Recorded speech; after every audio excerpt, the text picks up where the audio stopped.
Hey guys, it's Holy Tuesday, and we're walking through the just the different parts of Jesus's life, and specifically historically what happened on these days in Holy Week.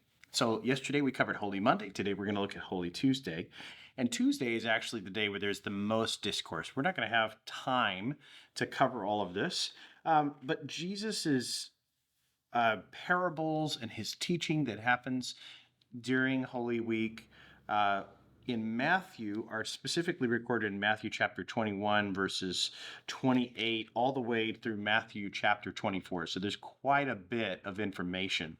I want to zero in here on just one section of Jesus' teaching. He tells a lot of parables, and a lot of them are dealing with some of the things that we've been talking about here at New Life with regards to the woes of the Pharisees, and that's actually included in this section.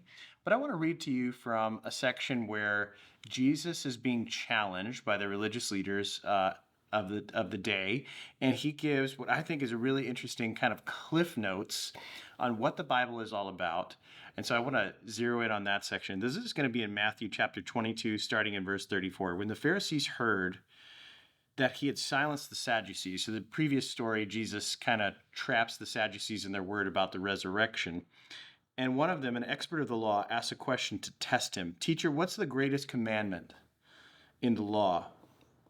And which commandment in the law is the greatest? And he said to him, love the Lord your God with all your heart, with all your soul, with all your mind, and in some translations, with all your strength. This is the greatest commandment and the most important. The second is like it, love your neighbor as yourself.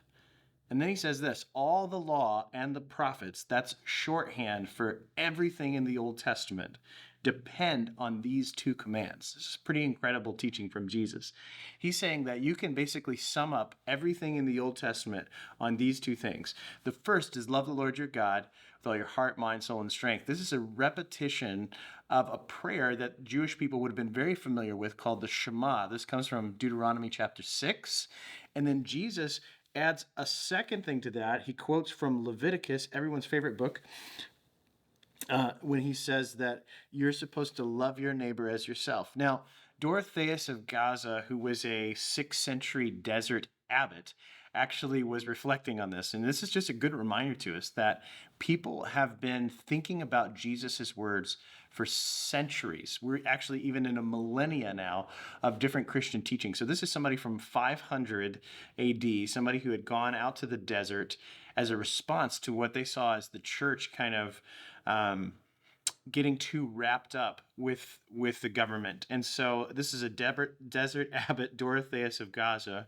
Ask us to imagine a circle with God at the center and our neighbors. It's almost like we're holding hands around a circle. As you move closer into God, you have to, by nature, move in closer to your neighbors.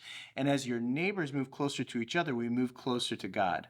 And so we're being asked to kind of see the connection here between the closeness of our neighbors and the love that we have for people and the love we have for God. This is a really deep teaching that I want to just challenge you to think about this week.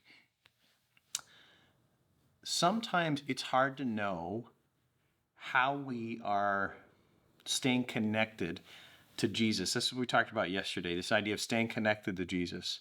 Sometimes it's hard to measure our fruit because we tend to want to define our fruit in clear terms. I did these things, I did this thing. But the real question is this: are you growing in your capacity to love other people that are around you? And are you growing in your capacity to receive love from God? These are two important questions that I think Jesus is asking us today in the midst of this Holy Week. And so I just want to, again, challenge you that to love God, it is interconnected with our love for neighbor. And so maybe this week you're realizing, I don't think I love people the way that Jesus does. And I would just challenge you that what you need is a reconnection to him. You need to ask God to help rekindle this fire in your heart to love Jesus with all your heart, mind, soul, and strength. And as you stay connected to him, you will, by nature, love people with everything that you have. You will love your neighbor as yourself. So love actually is central to following Jesus' commands. Again, I'm Kyle, pastor in Dubuque, Iowa, and thank you so much for joining us. We would love to have you to come and visit with us on Easter Sunday. We're going to be having one Easter service at the Five Flags at 10 a.m., and we'd love to have you there.